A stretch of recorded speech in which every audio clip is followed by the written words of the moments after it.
Ker se je poklicna gasilska enota Krško v primerjavi z začetnim stanjem pred 38 leti okrepila tako kadrovsko, kakor tudi po številu vozil in količini zaščitne reševalne opreme, sedanje premajhne prostorske kapacitete že moteče vplivajo na izvajanje vseh nalog. Tako se je pokazala potreba po dodatnih prostorih za redno delovanje. Občina Krško bo še letos začela z deli širitve objekta, v katerem domujeta tako poklicna gasilska enota Krško kot prostovoljno gasilsko društvo Videm ob Savi. Leta 2017 smo sprejeli investicijsko dokumentacijo za gradnjo tega objekta.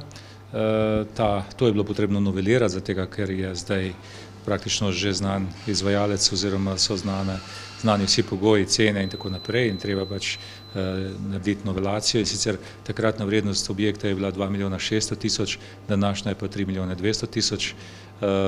Skratka nekaj dvig cen in pa seveda tisto je bilo takrat predračun po projektu, tukaj pa z novelacijo projekta in pa seveda sami razpisami pa smo dobili nekoliko drugačne številke. Kot je pojasnil župan, z izgradnjo in s prenovo gasilskega doma poklicne gasilske enote Krško ter kasneje z umestitvijo regijskega gasilskega poligona namesto nekdanje belilnice in bazena, to območje dobiva dodatno vsebino in s tem dodano vrednost.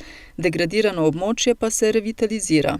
Občina Krško se bo s projektom prijavila na razpis za pridobivanje sredstev iz državnega proračuna na podlagi revitalizacije degradiranega območja tovarne Vipap Krško, kjer bo uveljavljala dosedanja vlaganja. Pri zagotavljanju sredstev bo z 200 tisoč evri sodelovala tudi poklicna gasilska enota Krško. Občinski svet je sprejel tudi odlok o sofinanciranju izvajanja letnega programa športa v občini Krško ter osnutek letnega programa športa za prihodnje leto. Gre za dve pomembne zadeve. Prva je ta, da letos za izjemo prejšnjih let začenjamo z letnim programom športa že v predhodnem letu, se pravi že v jeseni 19 začenjamo za program športa za leto 20, predvsem zato, da bo potem hitreje prišlo do realizacije.